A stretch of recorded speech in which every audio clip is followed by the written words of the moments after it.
Hey, good day, everyone. Bert Salazar here. Whenever we do any type of planning with clients, whenever I engage a client in the retirement distribution planning stage, I like to use analogies. And the reason why analogies are so important is because at the end of the day, the number one goal of any financial advisor or retirement strategist in the marketplace is how to take information that is quite complex and put it into simple terms so our clients can understand it. Because it doesn't matter the capability of the client or the sophistication of the client when it comes to retirement planning, investments, tax planning, and so forth. The simpler that you can make your goals, objectives, and the simpler that you can bring about answers to specific questions or analogies, the better off we're going to be. So one of the analogies I love to use, and I use it probably 3 to 4 times a week with clients that are approaching retirement. And again, these clients could be 5 years away from retirement. They could be 10 years away from retirement. They could be actually entering retirement at this point in time. Is the analogy that is very, very suitable for them is what we call the mountain analogy. So what I'm going to do is I'm going to give you access to my desktop so you can view my desktop, and then we can discuss the importance of the mountain analogy when it comes to retirement perspectives. Now, as you see in front of you, you have a mountain. And obviously the left-hand side of the mountain, we have named it accumulation. And then the right-hand side of the mountain, we have named it distribution. Now think of it this way. If you wanted to climb Mount Everest, obviously you're going to want to have the proper training. You're going to want to be training for at least a year. Although lately a lot of the people that go to Mount Everest to try to climb the mountain are actually novices that have no experience whatsoever in mountain climbing. Now, why would anybody want to do that? I have no idea, but that's normally what is happening right now when it comes to the climbing of Mount Everest and many of the other mountains along the way. Now, you're going to want to have the best possible equipment. And once you get to the mountain, obviously you're going to pay a lot of money in order to get there. Climbing Mount Everest, I think it takes somewhere, the most is like a 2 month to a 2.5 month window in which you can climb Mount Everest. So you're going to have to get there with plenty of time. You're going to have a lot of money. You're going to have to hire a guide, and they call them Sherpas. So if you're going to hire a Sherpa to get you to the top of the mountain, you're probably going to want to ask that Sherpa a number of questions along those lines. One question would be, well, can you get me to the top of the mountain? The other question would be, how many times have you made it to the top of the mountain? And what are your statistics from that perspective? What if that Sherpa were to answer several questions to you in a different way? What if that Sherpa were to say to you, I can get you to the top of the mountain, I'm just not certain that I can bring you all the way back. Now, would you hire that Sherpa when it comes to, climbing Mount Everest? I would argue the answer is going to be no. So one of the major challenges, and we're going to make this analogy of climbing Mount Everest to that of preparation and execution of retirement ideas and retirement planning.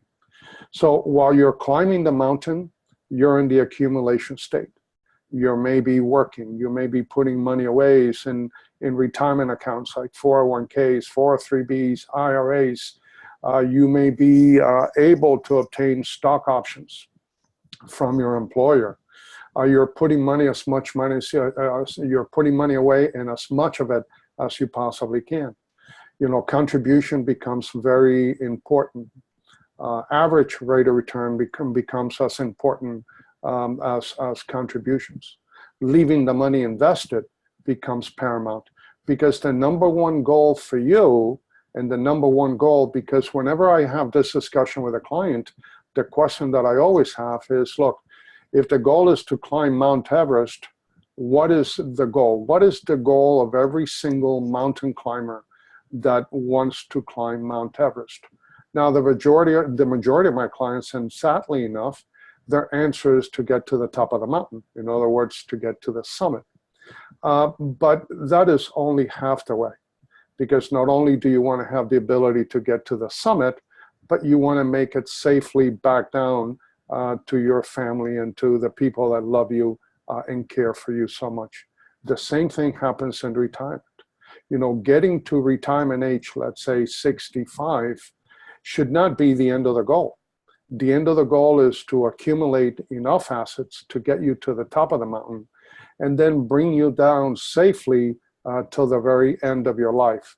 Because if you have a major problem in life, especially with today's longevity planning for many, many Americans, you know, people are living a lot longer today than they ever did before. So if getting old is bad, getting old and running out of money is even worse. So longevity planning and climbing Mount Everest is the same from a financial standpoint. You don't want to run out of money before you run out of life.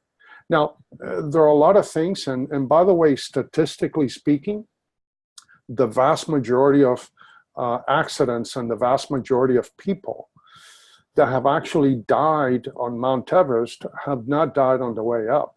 They have actually died on the way down. So from a retirement perspective, what are the things are you going to have to prevent, and what are the things you're going to have to protect yourself from when it comes to retirement planning? Now, retirement planning has 4 major risks that you're going to have to address. The first one is the risk of living too long.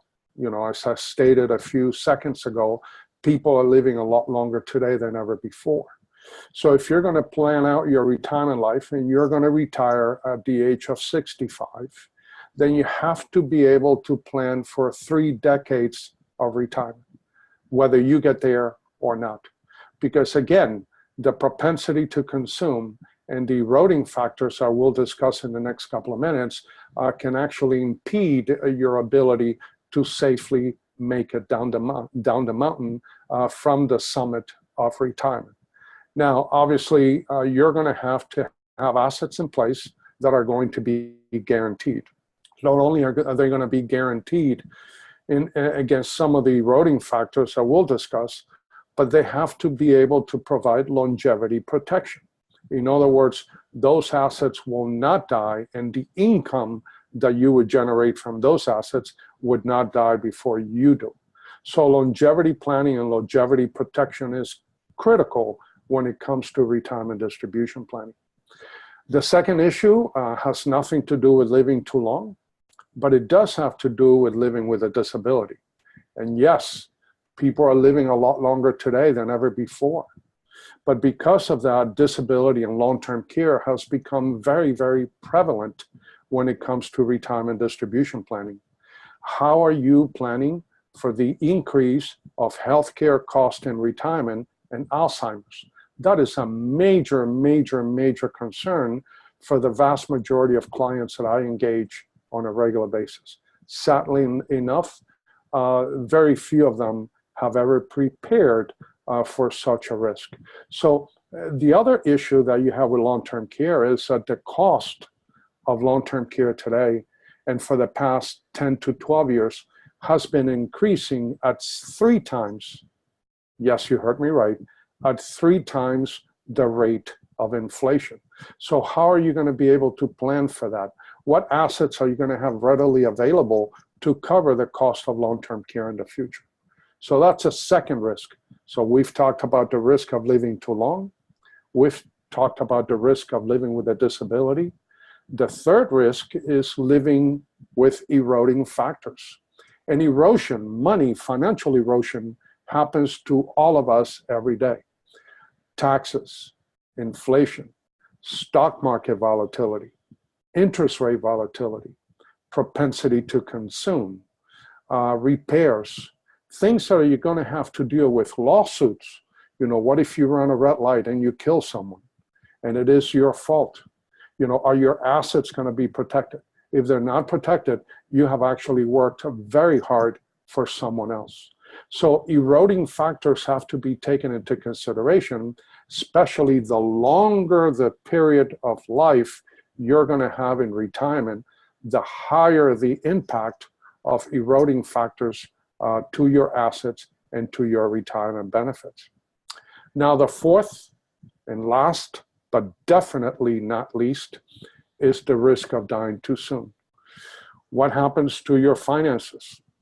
What happens to your family's financial well-being if you don't wake up tomorrow morning? Whether the death occurred prior to retirement or immediately past retirement. You know, Social Security planning upon the first death. Yes, the surviving spouse can choose a higher Social Security benefit, but nevertheless, he or she will lose one of those benefits. So if a family is used to having two Social Security income benefits coming in on a monthly basis, and all of a sudden there's a premature death, and one of those incomes go away, what financial impact is that going to have on the family? Are you going to have enough assets?